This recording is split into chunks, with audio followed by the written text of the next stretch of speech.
നമസ്കാരം, കൊട്ടാരക്കര മീഡിയയിലേക്ക് സ്വാഗതം. കാതിൽ തേൻമൊഴിയായി പെയ്തുകൊണ്ടിരിക്കുന്ന ആ സംഗീത മാധുരിക്ക് ഇന്ന് 60 വയസ്സ്.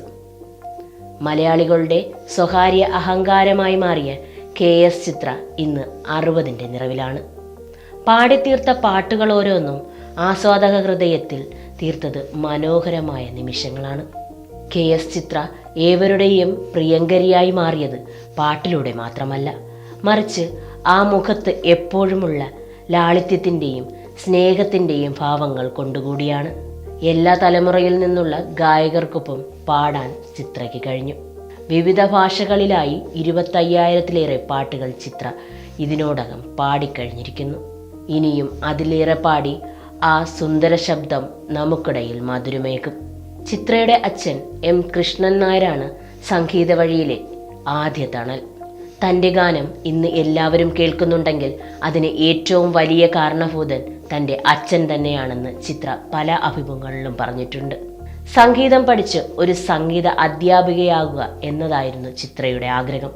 എന്നാൽ ആ ശബ്ദം ഒരു സ്കൂളിൽ മാത്രം ഒതുങ്ങിക്കൂടേണ്ടതല്ലെന്ന് പ്രപഞ്ച സൃഷ്ടാവിന് പോലും ആഗ്രഹം തോന്നിയിരിക്കാം.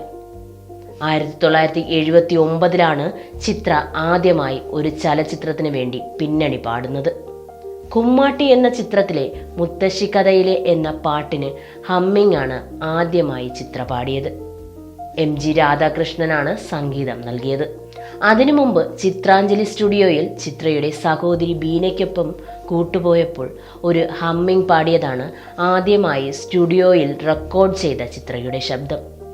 1982 മുതലാണ് ചിത്ര മലയാള സിനിമകളിൽ സജീവമാകുന്നത്. ഞാൻ ഏകനാണ് എന്ന സിനിമയിൽ MG രാധാകൃഷ്ണന്റെ സംഗീതത്തിൽ സത്യനന്ദിക്കാട് എഴുതിയ പ്രണയവസന്തം എന്ന പാട്ടുപാടിയത് ചിത്ര എന്ന ഗായികയുടെ ശബ്ദമാധുര്യത്തിൽ തിളക്കം കൂട്ടി.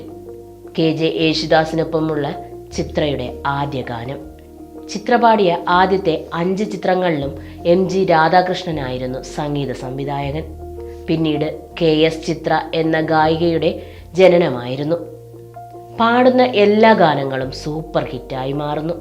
1983 എൻ്റെ മാമാട്ടിക്കുട്ടിയമ്മയ്ക്ക് എന്ന ചിത്രത്തിലെ ചിത്രയുടെ ശബ്ദത്തിൽ പൂത്തിറങ്ങിയ തൈമണിക്കുഞ്ഞ് തെന്നൽ, ആളൊരുങ്ങി അരങ്ങൊരുങ്ങി എന്നീ ഗാനങ്ങൾ ഏറെ ശ്രദ്ധ നേടി. 6 തവണ ദേശീയ അവാർഡുകൾ നേടിയ ചിത്ര ഇന്ത്യയിൽ തന്നെ ഏറ്റവും അധികം പുരസ്കാരങ്ങൾ ഏറ്റുവാങ്ങിയ ഗായികമാരിൽ ഒരാൾ എന്ന നിലയിലും അറിയപ്പെടുന്നു. ഇനിയും ഒരുപാട് കാലം മധുരമായി പാടാനും ആർദ്രതയുള്ള മനുഷ്യരാക്കി നമ്മെ മാറ്റാനും നമ്മുടെ പ്രിയപ്പെട്ട ഗായികയ്ക്ക് കഴിയട്ടെ. ലോകത്തെവിടെ നിന്നും നാട്ടിലെ വാർത്തകൾ അറിയുവാനായി കൊട്ടാരക്കര മീഡിയ എന്ന യൂട്യൂബ് ചാനൽ സബ്സ്ക്രൈബ് ചെയ്യുക.